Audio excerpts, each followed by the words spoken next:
আমার আল্লাহ বলে এই জমিনটা আমি পুরায়া তামা বানায়া দিব।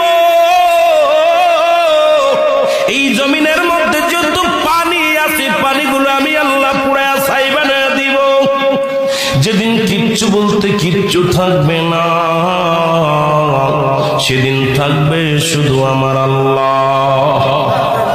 আজকে কার জন্য সুদ খাও, কার জন্য ঘুষ খাও, কার জন্য ব্যভিচার করো, কার জন্য অন্যায় করো রে মন, কার জন্য তোমরা এত বাদই করো।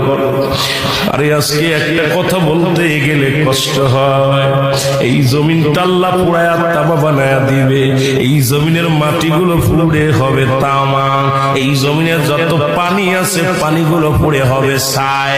এই দুনিয়ার মধ্যে কিচ্ছু যেদিন থাকবে না, ওই তুরস্কের কত বাহাদুর, কত টাকাওয়ালা মিনিটের মধ্যে